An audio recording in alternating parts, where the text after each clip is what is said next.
They pulled 42 bodies from the river at dawn. All had their mouths tied with red tape. That was the day people stopped saying his name out loud. The river ran through Kalo City like a dark vein. It fed farms, it fed homes. It also kept secrets. When the bodies came up, bloated and pale, the fishers said the water had been restless all night. Some said they heard engines at 2 a.m. Some said they heard screams. No one said they saw anything. By noon, the police said it was a gang fight. By evening, the news said it was unknown men. By night, everyone knew the truth. The governor had spoken the day before. His name was Chief Akin. He wore white clothes and smiled slow. He talked about peace. He talked about order. He said the city had a sickness. He said the sickness would be cut out. By any means, he said. People clapped. Some did not. Kalo City had seen leaders like him before. They came with clean words and dirty hands. But Akin was different. He did not shout. He did not threaten. He did not need to. Things just happened after he spoke. A market burned after he called it a place of crime. A union leader vanished after he asked for dialogue.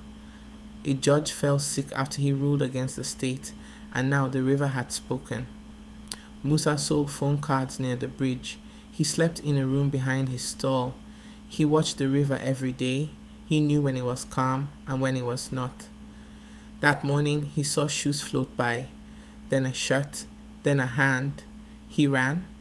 By the time the crowd came, the bodies were many. Men and women, young and old.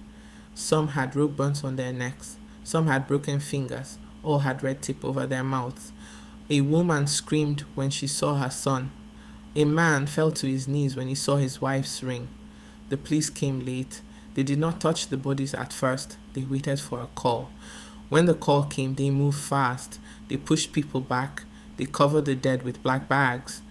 Musa heard one officer whisper, "We warned them." That night, the power went out. It was a hot night. People sat outside. No one talked much. Dogs barked and would not stop. At midnight, trucks passed the bridge. Musa counted 3. No lights, no plates. He did not sleep. Akin's rise had been quick. He was once a trader, then a councilman, then a minister. Each step came with gifts. Each gift came with blood. He built a big house on the hill. From there, he could see the city. He said he loved Kalo City like a son. He said he would protect it. He had a private group. They wore no uniform. They moved at night. People called them the cleaners. If your name went on their list, your phone stopped working. Your friends stopped calling. Then your door knocked at night. Some came back. Most did not. Akin said he knew nothing about any cleaners. He said crime made up stories. He said enemies lied. But everyone knew his right-hand man, a tall man called Jonah, led them. Jonah had cold eyes and a scar on his cheek. He never smiled. Adah was a reporter. She worked for a small paper that few people read. Big papers had ads from the state. Small papers did not. Adah had covered fires, strikes, floods. She had covered deaths. But the river bodies shook her. One of them was her cousin, Sola. He had gone to a meeting 2 nights before. A meeting about land taken by the state. Adah went to the police. They told her to wait. She went to the hospital. They told her to pray. She went to the morgue. The smell made her sick. She saw the red tape. She saw marks on Sola's wrists. She saw his eyes still open. She went home and did not cry. She opened her laptop. She wrote names. She wrote dates. She wrote places. She wrote who had spoken before who had died. She wrote about the cleaners. She saved it in 3 places. The next day, a man came to her office. He wore a clean suit. He smiled. "You are brave," he said. "But you are tired. Take a break." She said nothing. That night, her door knocked. They came at 1 a.m. 4 men, no masks. They broke the lock. They did not shout. Adah ran to the back window. A hand pulled her back. She fell.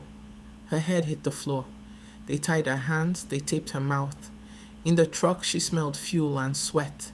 She felt the road. She counted turns. She tried to remember. They stopped near water. She was dragged out. The tape came off. Jonah stood there. The moon showed his scar. You asked too many questions, he said. She said, you killed my cousin. He said, he chose wrong. She was pushed to her knees. A shot rang out. She felt heat on her cheek. Someone fell beside her. She screamed. Another shot. Hands grabbed her again. Someone said, not her, not yet. She was thrown back in the truck. Musa heard shots by the river that night. In the morning, the water was quiet again, but something else floated up. A phone. Still on. Musa picked it up. The screen lit. A message showed.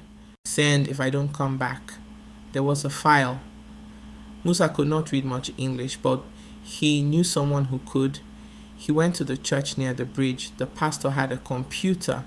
They opened the file. Names filled the screen, photos, audio clips. One clip had Akin's voice. Make it clean, the voice said. No noise. The pastor crossed himself. They copied the file. They sent it to many numbers. The state moved fast. They said the file was fake. They said foreign hands were at work. They said the city must stay calm. Akin went on TV. He looked sad. I feel your pain, he said. I too have lost people. Behind him, Jonah watched the room. That night, soldiers blocked roads. Phones went dead. The internet slowed. The cleaners went out. They came for Musa at dawn. He was awake. He ran to the bridge. He ran past stalls and dogs. He ran until his chest burned. He heard a truck behind him. He jumped into the river. The water was cold and thick. He went under. He held his breath. He felt hands miss him. He came up far away and swam. By the time he crawled out, the sun was up. He ran to the radio station. It was small. The guard knew him. Musa did not stop to talk. He ran into the booth. He grabbed the mic. They are killing us, he said. I have proof. Listen. Shots hit the door. The guard fell. Musa played the clip. Akin's voice filled the air. The station went dead seconds later, but it was enough. The city changed that day. People came out, not all at once. First tens, then hundreds, then thousands. They blocked roads. They sang. They held pictures of the dead. They held red tape in their hands. Soldiers faced them. Orders came. Guns were raised. Then something broke. A soldier dropped his gun, then another. A woman walked to the front. She held up her son's shoes. The guns lowered. Akin fled that night. His house on the hill burned. Jonah tried to run. He was caught at the border with cash and gold. Adah was found 2 days later, alive, hurt. She spoke from a hospital bed. The river kept the rest. Years passed. Kelo City healed, slow and uneven. New leaders came. People watched them closer. The river still ran dark. Fishers still went out at dawn. Sometimes, after heavy rain, red tape would wash up on the banks. People would look away, and they still did not say his name out loud. Please like and subscribe to our YouTube channel.